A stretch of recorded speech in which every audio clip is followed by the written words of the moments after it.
भगवद गीता का सार क्या है? अगर हम उसके केंद्र में जाएं, तो एक बहुत ही गहरा, एक बहुत ही बड़ा आध्यात्मिक द्वंद्व दिखाई देता है। ये द्वंद्व है दो महान मार्गों के बीच चुनाव का, कर्म का मार्ग और संन्यास का मार्ग। तो चलिए आज गीता की इसी गहरी दुविधा को समझने की कोशिश करते हैं। और ये सवाल कौन पूछ रहा है? ये शब्द हैं स्वयं अर्जुन के, जो पूरी तरह से भ्रमित हैं। देखिए, उनका यही एक प्रश्न दर्शन शास्त्र की सबसे व्यावहारिक चर्चाओं में से एक की नींव रख देता है। सवाल सीधा है, आखिर मार्ग कौन सा बेहतर है, कर्म करना या फिर कर्मों का पूरी तरह से त्याग कर देना? तो जैसा कि हमने देखा, अर्जुन के सामने ये दो रास्ते खुल जाते हैं। एक है संन्यास का और दूसरा है कर्मयोग का। वो बस ये नहीं समझ पा रहे हैं कि ज्ञान और कर्म, इन दोनों का असली रिश्ता आखिर है क्या।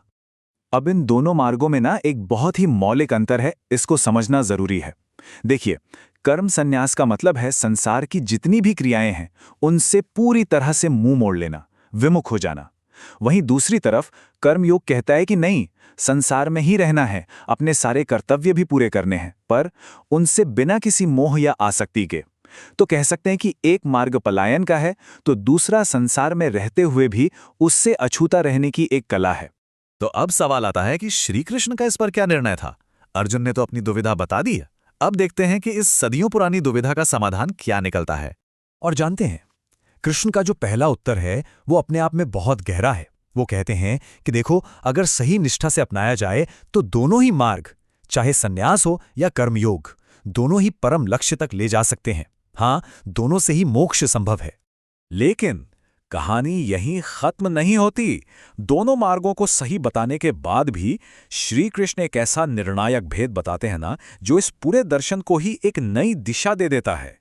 और ये है वो अंतिम निर्णय। श्री कृष्ण एकदम स्पष्ट शब्दों में कहते हैं कि इन दोनों में से कर्मयोग श्रेष्ठ है। अब सवाल उठता है, क्यों? वजह बहुत सीधी है, क्योंकि ये साधन में सुगम है, कहीं ज्यादा व्यवहारिक है और ज्यादातर लोगों के लिए इसका पालन करना सरल है। चलिए अब जरा और गहराई में जाते हैं और समझते हैं कि श्री कृष्ण ने कर्मयोग को श्रेष्ठ क्यों कहा। देखिए, संन्यास का मार्ग ना दिखने में जितना सीधा लगता है, असल में वो उतना है नहीं। इसकी अपनी बहुत बड़ी, बहुत ही कठिन चुनौतियां हैं। और इसका जो कारण है ना, वो पुरुषार्थ की अवधारणा में छिपा हुआ है। पुरुषार्थ यानी एक संपूर्ण मानव जीवन के वो चार मूल लक्ष्य, या कह लीजिए चार स्तंभ। तो ये हैं वो चार लक्ष्य। पहला है अर्थ, यानी जीवन चलाने के लिए जो भी साधन चाहिए। दूसरा है काम, यानी हमारी इच्छाओं की पूर्ति। तीसरा है धर्म, मतलब कर्तव्य और नीति का पालन।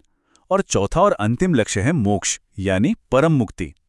अब यहां एक बात पर गौर करना बहुत जरूरी है। पहले जो तीन पुरुषार्थ हैं, अर्थ, काम और धर्म, इन सबका सीधा संबंध सांसारिक जीवन से है, और संन्यास मार्ग तो इसी सांसारिक जीवन को छोड़ने की बात करता है। और बस यहीं पर संन्यास मार्ग की सबसे बड़ी कठिनाई सामने आ जाती है।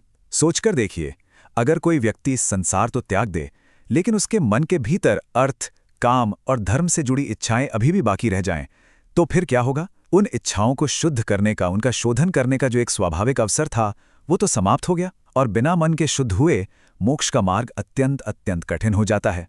तो फिर इस पूरी चर्चा का सार क्या निकला? अब हम पहुंचते हैं गीता के सबसे शक्तिशाली और सबसे संतुलित संदेश पर।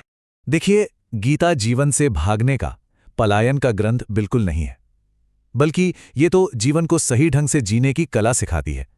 गीता का संदेश है कि अपने कर्तव्यों का पालन करते हुए, संसार में रहते हुए ही हम अपनी कामनाओं का शोधन कर सकते हैं। और यही शुद्धिकरण है जो हमें हमारे अंतिम लक्ष्य यानी मोक्ष के लिए योग्य बनाता है, तैयार करता है। और अगर गीता की पूरी शिक्षा को सिर्फ दो शब्दों में समेटना हो, तो वो शब्द यही हैं, आसक्ति रहित कर्म। इसका मतलब कर्म तो करना है, पर उसके फल से मोह नहीं रखना है। बस यही कर्मयोग का मूल मंत्र है। तो अंत में गीता हम सभी के सामने एक बहुत बड़ा प्रश्न छोड़ जाती है, जीवन से पलायन या जीवन में ही योग। और इस प्रश्न का उत्तर हम में से हर किसी को अपने भीतर ही खोजना होगा।